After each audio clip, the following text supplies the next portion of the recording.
नमस्कार, स्वागत है आप सभी का देवभूमि समाचार में। मैं आपके साथ निकिता कश्यप। बुलेटिन की शुरुआत करते हैं। राज्य में होने वाले त्रिस्तरीय पंचायत चुनाव पर हाईकोर्ट ने रोक लगा दी। बताते चले कि उत्तराखंड में त्रिस्तरीय पंचायत चुनाव को लेकर अधिसूचना तक जारी कर दी गई थी और जहां 25 जून को नामांकन की प्रक्रिया होने का ऐलान भी कर दिया गया था, तो वहीं आचार संहिता भी लागू हो गई थी। प्रदेश में त्रिस्तरीय पंचायत चुनाव की तैयारियां शुरू से ही सवालों के घेरे में रही हैं। सबसे पहले समय पर चुनाव नहीं हुए और जब समय निकल गया तो शासन ने आरक्षण व्यवस्था से संबंधित नियमावली में भी अधिसूचना जारी किए बिना आरक्षण लागू कर दिया और यही वजह है कि चुनाव प्रक्रिया पर हाईकोर्ट की ओर से रोक लगा दी गई। हालांकि आरक्षण से संबंधित एक अन्य याचिका पर सुनवाई होनी थी और जिसमें कि यह सुनवाई जो है वो अब कल होगी। वहीं आपको बताते चले कि कांग्रेस का कहना है कि उसने तो पहले ही कह दिया था कि आरक्षण को लेकर कहीं ना कहीं कमियां एवं खामियां हैं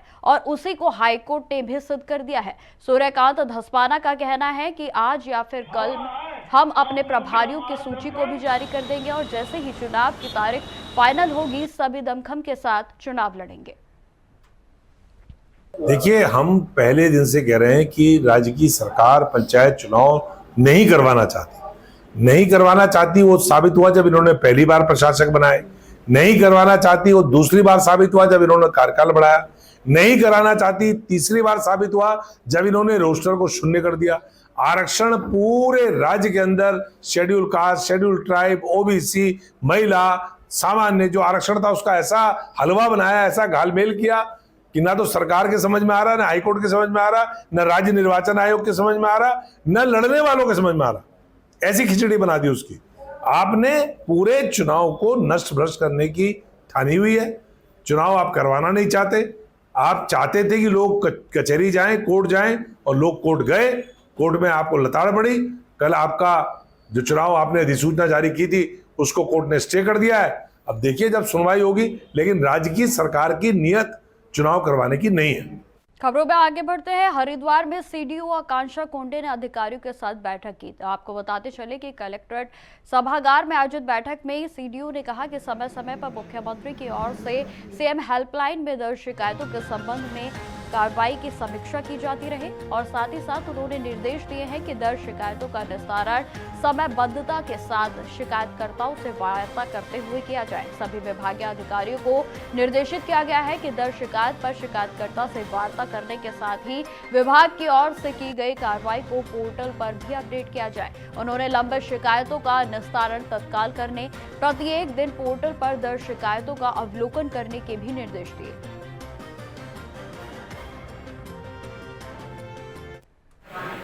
बहुत महत्वपूर्ण पोर्टल है ये हमारे राज्य का, जिसमें जो सभी शिकायतें जो हैं उसको समय समय पे मॉनिटर किया जाता है। इसमें दो चीज़ें हैं। एक तो कुछ विभाग जो हैं उनकी पेंडेंसी बहुत ज़्यादा है, जैसे हमारा ऊर्जा विभाग हो गया, पेयजल विभाग है, राजस्व विभाग है, इन सभी की पेंडेंसी बहुत ज़्यादा है। तो इसमें संबंधित तहसीलदार जो हैं, एसडीएम साहिबान हैं, सभी को निर्देश कर दिया गया है।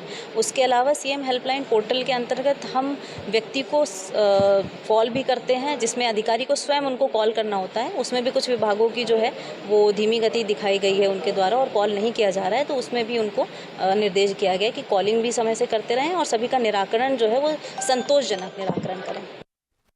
खबरों में आगे बढ़ते हैं। एम्स ऋषिकेश में डॉक्टरों की टीम ने एक ऐसी उपलब्धि को हासिल किया है जिसका एक रिकॉर्ड बन गया है। आपको बताते चले कि जहां डॉक्टरों की टीम ने एक 27 वर्षीय व्यक्ति के पैर से 35 किलो वजनी विशाल ट्यूमर को सर्जरी की मदद से हटाने में सफलता हासिल की है। घातक रूप ले चुके इस कैंसर युक्त बोन ट्यूमर की सर्जरी की सफलता के पीछे संस्थान के अनुभवी विशेषज्ञ चिकित्सकों की टीम वर्क और साथ ही साथ रोगी का मजबूत हौसला भी शामिल है। पिछले 6 महीने से बिस्तर पर ही जी रहे इस रोगी की बाईं जांघ में कद्दू के आकार से भी बड़े लगभग 35 किलो के ट्यूमर को देखा जा सकता है। तो वहीं आपको बताते चले कि एम्स ऋषिकेश के डॉक्टर भी इसे देखकर हैरान हो गए थे। यह कोई सामान्य ट्यूमर नहीं था, यह इस कदर जो है खतरनाक हो चुका था, जो लगातार बढ़ रहे इसके साइज व बढ़ती बीमारी के कारण रोगी को किसी भी समय उसके जीवन को खो सकता था। तो वहीं आपको बताते चले कि डॉक्टरों के अनुसार पैर में इतने बड़े ट्यूमर की सर्जरी का देश में पहला मामला है। जीवन बचने की उम्मीद छोड़ चुके उत्तर प्रदेश के संभल जिले के 27 वर्षीय सलमान के चेहरे पर फिर से मुस्कान लौट आई है।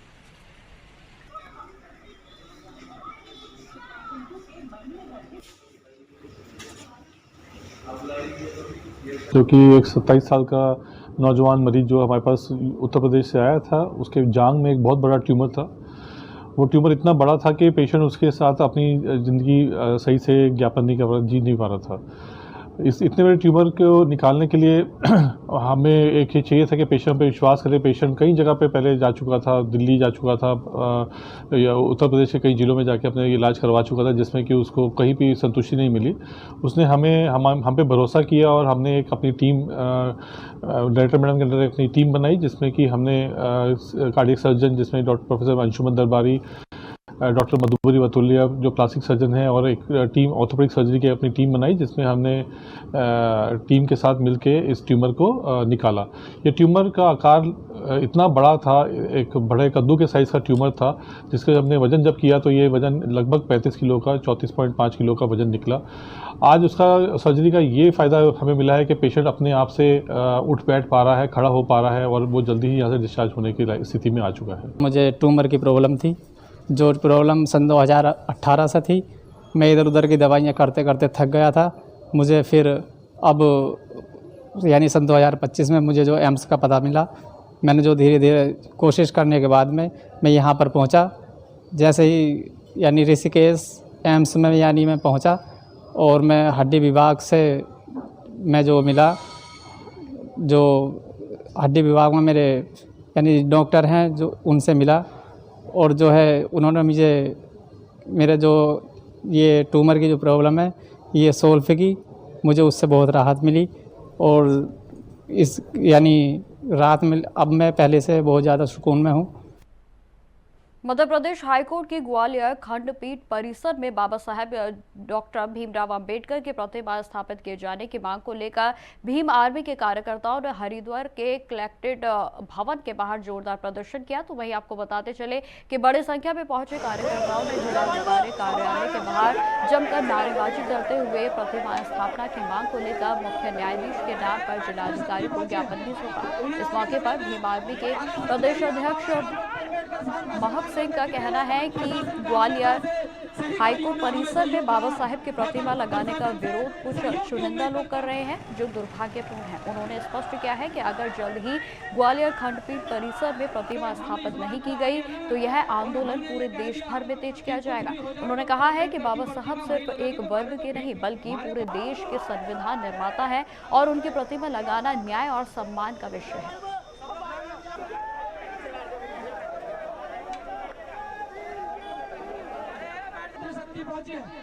उन्हें आगे जाने दें।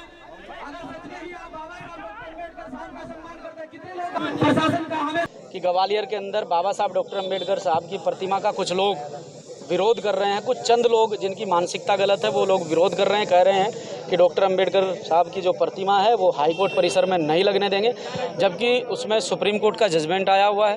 वो मूर्ति वहाँ पर लगनी चाहिए, लेकिन कुछ लोगों ने सुप्रीम कोर्ट के जजमेंट को चैलेंज करने का काम किया है। उन लोगों पर कार्रवाई हो, सख्त से सख्त उन लोगों पर कार्रवाई होनी चाहिए, और बाबा साहब डॉक्टर अम्बेडकर साहब की प्रतिमा ग्वालियर हाई कोर्ट में स्थापित होनी चाहिए। बाबा साहब डॉक्टर अम्बेडकर साहब के बारे में पढ़ा है, BN राव साहब को मैं नहीं जानता हूँ, और जिसे मैं नहीं जानता हूँ उसके बारे में मैं चर्चा भी नहीं करना चाहता हूँ। ऐसे लोगों को संदेश देना चाहता हूँ कि जिस प्रकार से वो बाबा साहब डॉक्टर अम्बेडकर साहब के संघर्ष को चैलेंज कर रहे हैं, उनके त्याग बलिदान को संघर्ष कर रहे हैं, और समाज में एक गहरी खाई खोदने का काम कर रहे हैं, उनका सामाजिक बहिष्कार होना चाहिए। ऐसे लोगों को समाज उनका बहिष्कार करे, और आपसी जो भाईचारा खराब करने का प्रयास किया जा रहा है, इस आपसी भाईचारे को आगे बढ़ाया जाए।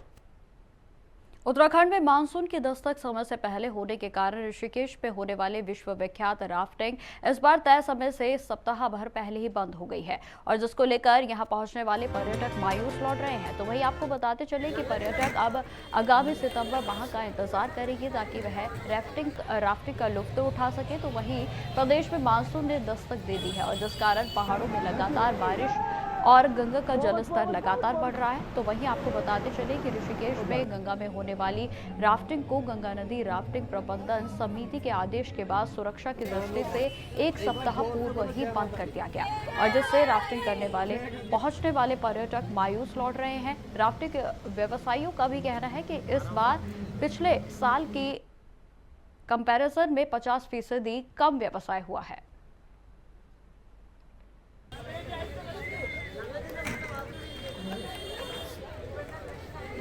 नदी के बढ़ते जल स्तर एवं पानी के अत्यधिक मटमैला होने के कारण एवं जल स्तर का फ्लड लेवल तक पहुंचने के कारण आज दिनांक 24 जून 2024 से गंगा नदी में होने वाली राफ्टिंग गतिविधियों को अग्रेतर आदेश तक स्थगित किया जाता है। देखिए, राफ्टिंग जो शुरू होने का समय होता है सितंबर के माह में शुरू होता है और 30 जून तक चलती है, लेकिन इस वर्ष जल्दी मानसून आने के कारण और जो नदी का जो वाटर लेवल है वो लगभग काफी बढ़ चुका है। इस कारण से प्रशासन ने सुरक्षा की दृष्टिगत रखते हुए फिलहाल आज राफ्टिंग को पूर्ण रूप से बंद कर दिया है। अब इसका प्रारंभ माह सितंबर में शुरू होगा। देखिए, गंगा में अभी जो वर्तमान में राफ्टिंग कंपनियां हैं, लगभग 262 कंपनियां राफ्टिंग का संचालन कर रही हैं और इसमें सारी राफ्टों को मिलाकर यदि हम देखते हैं तो इसमें 576 राफ्ट कुल हैं और इसमें लगभग आप मान के चले कि एक कंपनी में लगभग हमारे 2 गाइड, 2 हेल्पर और 2 ड्राइवर और 2 गाड़ियां इसमें एक साथ काम करती हैं और उसके साथ इसका जो ऑनर है।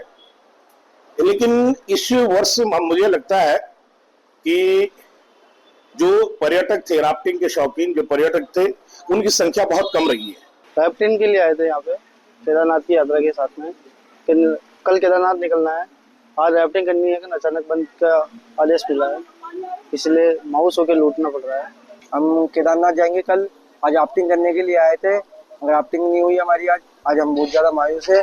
हम वापस अब मसूरी में आज हुई भारी बारिश के बाद मसूरी धनोल्टी रोड पर कपलानी के निकट पहाड़ का एक बड़ा टुकड़ा सड़क पर जा गिरा। आपको बताते चले कि जिसके साथ ही पेड़ भी गिर गया और मुख्य मार्ग पूरे तरीके से अवरुद्ध हो गया। तो वहीं आपको बताते चले कि घटना के कारण दोनों और वाहनों की लंबी लंबी कतारें लग गई। तो वहीं स्थानीय लोगों व पर्यटकों को भारी परेशानियों का सामना करना पड़ा। स्थानीय निवासियों और राष्ट्रीय राजमार्ग विभाग की त्वरित प्रतिक्रिया से राहत कार्य शुरू किया गया। वहीं आपको बताते चले कि जेसीबी मशीन की मदद से सड़क पर गिरे भारी बोल्डर और पेड़ों को हटाया गया और साथ ही साथ स्थानीय लोगों ने भी सक्रिय भागीदारी निभाई और मशीनों के संचालन में सहयोग किया। स्थानीय प्रशासन ने यात्रियों से अपील की है कि वे आवश्यक होने पर ही पर्वतीय मार्गों की यात्रा करें और मौसम से संबंधित सूचनाओं पर नजर बनाए रखें।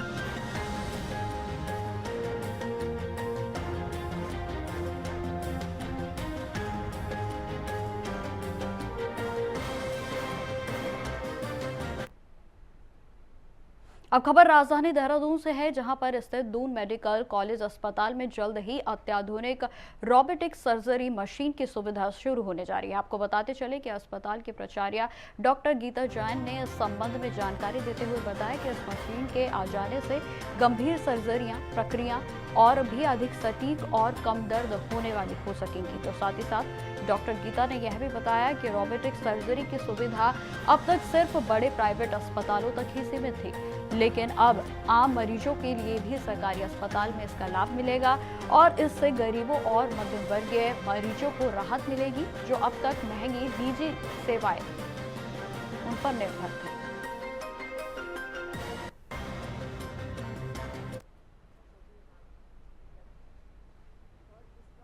हमारी यूरोलॉजी में भी आपको जान के खुशी होगी कि हम एमसीएच की जो है सीट हमारे 2 आने की उम्मीद है, तो हम एमसीएच भी यूरोलॉजी में इस साल स्टार्ट कर देंगे। और ऐसे ही रोबोटिक सर्जरी भी अगर हम लोग प्रयास करते हैं कि रोबोटिक सर्जरी की मशीन अगर आ जाती है इस बार, तो रोबोटिक सर्जरी भी दून अस्पताल में बहुत जल्दी।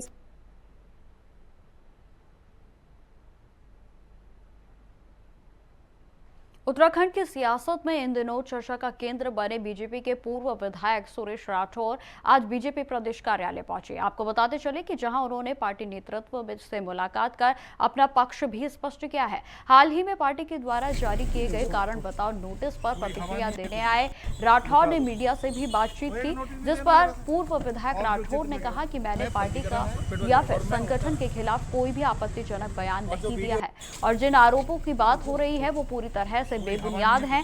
राठौर ने कांग्रेस पर भी तंज कसते हुए कहा कि अगर कांग्रेस को वीडियो ही दिखाने हैं तो पहले अपने नेताओं के वीडियो दिखाएं। और जो वीडियो कोई हवा नहीं है, कुछ दिखा दो। कोई अमर्यादित भाषा का प्रयोग कभी नहीं किया और ना कर सकता हूँ। भारतीय जनता पार्टी मेरी माँ है और माँ को कभी कोई अमर्यादित भाषा का प्रयोग नहीं किया जा सकता। तो नोटिस क्यों दिया था फिर आपको पार्टी ने? देखो, अब किसी ने क्या संज्ञान लिया, मैंने उसका जवाब लिखित में दे दिया है। पार्टी प्लेटफार्म पर अपनी बात को रख दी। वर्ष 1980 से भारतीय जनता पार्टी का कार्यकर्ता हूँ। 45 साल पार्टी में काम करते हुए मंडल अध्यक्ष से लेकर जिलाध्यक्ष भारतीय जनता पार्टी का 2 बार 3 बार मोर्चे का अध्यक्ष रहा हूँ, राष्ट्रीय महामंत्री रहा हूँ, 2 बार आयोग का उपाध्यक्ष रहा हूँ। कभी भी मेरे द्वारा भारतीय जनता पार्टी के विरुद्ध कभी कोई बयानबाजी किसी नेता के विरुद्ध नहीं की गई और ना भारतीय जनता पार्टी के संगठन के विरुद्ध। जी, बयानबाजी का सवाल नहीं है, ये तो आपकी शादी से जुड़ा हुआ मामला है। नोटिस क्यों दिया? मैं उस पर कुछ नहीं जानता। नोटिस मैं नहीं जानता। अमर्यादित भाषा का प्रयोग किया, इस बात का नोटिस है, उसका क्लियरिफिकेशन मैंने दे दिया। लेकिन कांग्रेस वीडियो वायरल कर रही है, वीडियो को लेकर विपक्ष अगर वीडियो जारी करना तो नरेंद्र तिवारी के करें, हरीश सिंह रावत के करें, अपना हरीश रावत जी के करें, अब उनके करें जो उनके लोग हैं। क्या करें? कांग्रेस ये भी कह रही है कि यूसीसी के नियमों की धज्जियां भी उड़ाई गई है। कैसे? मैं यूसीसी के नियमों की मैं किसी नियम की और उसकी बात ही नहीं कर रहा। मेरे को इस तरह का नोटिस ही कोई नहीं है। नहीं, हिंदू धर्म में क्या 2 शादी करना ठीक है? मेरे को नोटिस ही नहीं। तो यूसीसी लेकर के आई उसको मैं कुछ कौन सी बात? यूसीसी को आप जानते नहीं। जो महिला कह रही है 2024 की बात कर रही है और यूसीसी 22 की बात कर रही है और यूसीसी 27 जनवरी 2025 को लागू हुई है। नहीं, डोईवाला विधानसभा के नकरोंदा में सीवर लाइन बिछाने के लिए खोदी गई सड़क की मरम्मत ना होने से लोगों को आवाजाही में भारी दिक्कतों का सामना करना पड़ रहा है। तो वहीं आपको बताते चले कि अब बरसात का मौसम होने से सड़क पर जगह जगह पानी भराव होने की भी समस्या देखने को मिल रही है और जिसे लेकर लोगों में खासा आक्रोश भी देखने को मिल रहा है। तो वहीं आपको बताते चले कि निर्माणमयी संस्थाओं के खिलाफ प्रदर्शन करते हुए सड़क को बाधित रखा गया। स्थानीय लोगों का साफ तौर पर कहना है कि लंबे समय से सड़क खोदकर उसकी मरम्मत करना विभाग भूल गया है और जबकि इस बारे में कई बार शासन और प्रशासन को अवगत भी कराया गया, लेकिन स्थिति आज भी जस की तस बनी हुई है। प्रदर्शनकारियों ने प्रशासन को चेतावनी देते हुए कहा कि अगर मरम्मत का कार्य जल्द से जल्द नहीं किया गया तो उग्र आंदोलन किया जाएगा और जिसकी जिम्मेदारी शासन प्रशासन की होगी। ना विधायक सुनने को तैयार है, ना सांसद सुनने को तैयार है। अभी कुछ दिन पहले मेयर साहब से हमने प्रार्थना की थी कि बरसात यहाँ पर काम नहीं किया जाए, तो मेयर साहब ने बोल दिया, इनको कंपनी को बोल दिया था कि ये बरसात में काम रोक दिया जाए, पर ये हरामखोर कंपनी वाले मेयर की भी नहीं सुन रहे हैं। इसका मतलब हमारे मेयर साहब को ये हल्के में ले रहे हैं। मेयर साहब ने बोल दिया था इस बरसात में काम नहीं होगा तो नहीं होगा, पर ये मेयर साहब के हैं, चलने में बहुत दिक्कत होती है। ये थोड़ा सा एरिया कम से आधा घंटा लग जाता है। कितने लोग यहाँ चोटिल हो गए। एक लड़के के अभी परसों स्कूटर से गिरा, बेचारा आईसीयू में भर्ती है अभी। वो क्या होना चाहिए? ये अब हम विकास के खिलाफ नहीं है, हम ये बोल रहे हैं बरसात हो रही है, बरसात आप काम रोक दीजिए और जो ये बरसात जो ये सड़क है इसको थोड़ा सा मट्टी वट्टी डाल के इसको ठीक कर दीजिए। सब्जी मंडी की वजह से जितने भी वाहन है सारे के सारे वाहन चालक यहीं पे गाड़ियां रोक के और पूरा का पूरा रोड ब्लॉक कर देते हैं। उस वजह से दूसरी सड़क का जो कोना है वहां पे बिल्कुल इतनी ज्यादा फिसलन है, कोई रोड सेफ्टी के लिए दीवार तैयार नहीं है वहां पे। ठीक है, इसके अलावा जो मुख्य बात है, जो सड़कें पहले से तैयार हो चुकी है, ठीक है, उन सड़कों को दोबारा खोद के वहां पे दोबारा से अपना खड्डे खोदे जा रहे हैं। तो ये कहाँ का औचित्य बैठता है? देखिए, इस पे अपना प्रशासन को अपना संज्ञान लेना चाहिए और जब तक बरसात का मौसम है ये काम को रोका जाना चाहिए और जो सड़कें क्षतिग्रस्त है उन्हें दुरुस्त किया जाना चाहिए। बिल्कुल सभी नियमों की अवहेलना की जा रही है और कंपनी जो है अपने मनमाने तरीके से काम करने पे लगी हुई है। यही तरीका है कि यहाँ पे सारे के सारे लोग आज प्रदर्शन कर रहे हैं और सबसे बड़ी बात यहाँ पे अब सारे के सारे जितने भी स्कूल थे, स्कूल खुल चुके हैं। ये नकरौंदा, बालावाला, गुलाघाटी के क्षेत्र ऐसा है, यहाँ पे करीबन 2 दर्जन से ज्यादा छोटे बड़े वाहन आते हैं जिसमें कि स्कूली बच्चे आते हैं जाते हैं। कल के दिन कोई दुर्घटना होती है तो उसका जिम्मेदार कौन है? ये निजी कंपनी है। खबरों में आगे बढ़ते हैं। 11 नवंबर की रात को UNGC के हादसे के बाद जनपद देहरादून में रात को मुख्य चौराहों पर पुलिस की बैरिकेडिंग लगाकर शराब पीकर वाहन चलाने, रेस ड्राइविंग, ओवर स्पीड, बिना हेलमेट, रेड लाइट जंप करना और नाबालिग चालकों के साथ साथ 3 सवारी को लेकर चेकिंग अभियान चलाया गया। तो वहीं आपको बताते चले कि जिसका असर अब देखने को मिल रहा है। पिछले साल पुलिस के द्वारा की गई कार्रवाई से इस साल की अधिक कार्रवाई की गई है, तो जिसका नतीजा देहरादून में जिले में पिछले साल के मुकाबले सड़क हादसों में 30 से 35% तक कमी देखने को मिली है और हादसे भी जो है लगातार कम होते हुए नजर आ रहे हैं।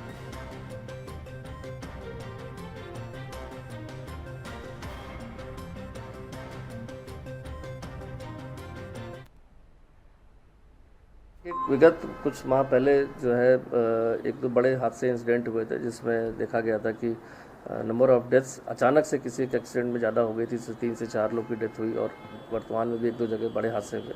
बट डेफिनेटली जो चालान की कार्रवाई उससे कहीं ना कहीं हम देखते हैं जो छोटे छोटे एक्सीडेंट्स होते थे और जिसमें डेथ्स भी होती थी और घायल भी ज़्यादा होते थे, तो इसमें कहीं ना कहीं जो आंकड़े हैं उसके हिसाब से देखा जाए, अभी हमने 5 माह का हर सालों का कंपेयर किया, इस साल का भी कंपेयर किया, तो आंकड़ों के हिसाब से अगर हम शराब देखते हैं कि शराब पीकर ड्रंकन ड्राइविंग के जो केसेस होते हैं जो मेन एक्सीडेंट का कारण बनते हैं, उसमें भी हमने 5 टाइम्स ज़्यादा जो है इस बार चालान जो ऐसे किए हैं, गाड़ियों को सीज़ किया है। साथ ही साथ रैश ड्राइविंग में भी डबल हमने चालान किया, करीब 900 के करीब 5 महीने के अंदर, जो पहले 400 साढ़े 400 हुआ करते थे। इसी तरह सभी हेड्स में देखेंगे, नाबालिग में जो चलाते हैं गाड़ी, पहले 26 था, 260, मतलब 10 टाइम्स ज़्यादा नाबालिग जो ऐसे बच्चे जो गाड़ियां चला रहे हैं उनका चालान करके और कोर्ट में भेजा गया, जिससे 25,000 का जुर्माना उनके पेरेंट्स पर किया गया है। तो हर ही उसमें देखा जाए तो इसमें कार्रवाई में इन्फोर्समेंट बढ़ा, बट डेफिनेटली कहीं ना कहीं जो इस तरह के युवा हैं जो कहीं ना कहीं जोश में और इस तरह की तेज़ ड्राइविंग या कहीं लापरवाही पूर्वक गाड़ी चलाते हैं, जैसा आप देखते हैं तो उसमें 3 से 4 लोग की डेथ किसी न किसी इंसिडेंट में रिपोर्ट हो गई है। अभी अगर हम ओवरऑल देखते हैं कि पिछले सालों की तुलना में एक्सीडेंट्स के डेथ होना या घायलों का, एसएसपी मणिकांत मिश्रा के निर्देश पर उधम सिंह नगर की पुलिस ने इंडसइंड बैंक में रुद्रपुर से 29.5 करोड़ रुपए की धोखाधड़ी मामले करने का खुलासा किया है। तो वहीं आपको बताते चले कि मुख्य आरोपी को पुलिस की ओर से गिरफ्तार कर लिया गया है। आपको बता दें कि आरोपी की गिरफ्तारी सोनीपत से की गई। आरोपी ने फर्जी चेक और हस्ताक्षरों के जरिए खातों से करोड़ों रुपए की अवैध निकासी की थी। गिरफ्तारी में अहम सुराग उसकी सरोगेसी से के जरिए जो है पिता बनने की योजना से मिला। तो वहीं आपको बताते चले कि पुलिस को यह भी जानकारी मिली थी कि आरोपी जो है कई समय से फरार चल रहा था, जिसमें कि आपको बताते चले कि पुलिस की ओर से इस धोखाधड़ी के मामले का खुलासा कर दिया गया।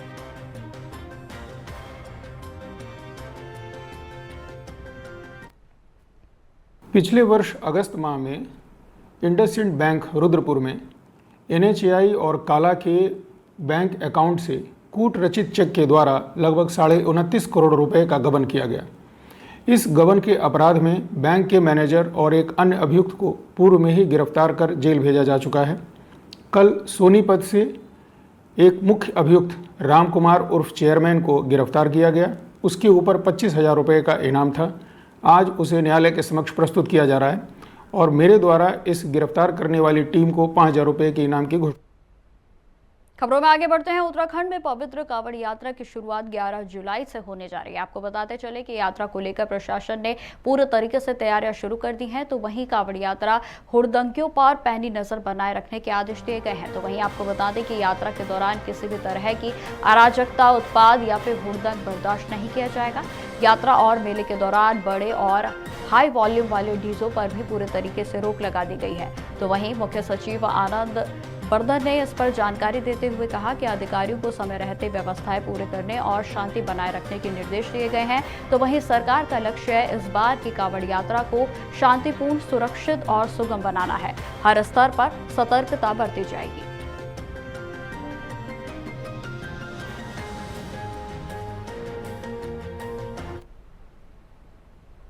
अब खबर जसपुर से है, जहां पर शहर के मुख्य बाजार में सालों पहले पेड़ बाजार लगता था और जिससे नगर पालिका को भी लाखों रुपए का लाभ होता था। तो वहीं आपको बताते चले कि लेकिन कुछ लोगों के द्वारा हाईकोर्ट का दरवाजा खटखटाया गया और वहां से अतिक्रमण हटवा दिया गया है।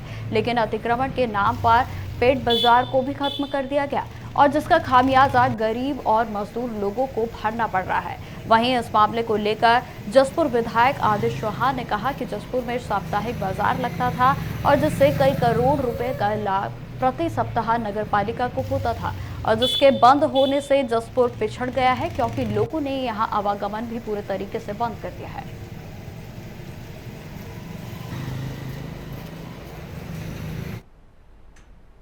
खबर नैनीताल से है, जहां पर हाईकोर्ट की पंचायत चुनाव पर रोक पूरे तरीके से बरकरार है। तो वहीं आपको बताते चले कि स्टे वेकेशन समेत इसमें संबंधित मामलों में सुनवाई होगी।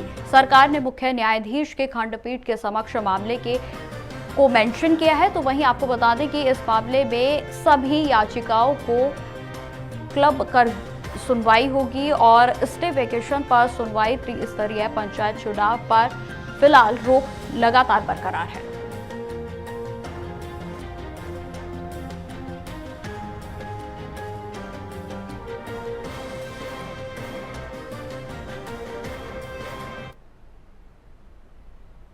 तो फिलहाल इस बुलेटिन में इतना ही। देश दुनिया की तमाम खबरों की जानकारी के लिए बने रहें हमारे साथ। नमस्कार।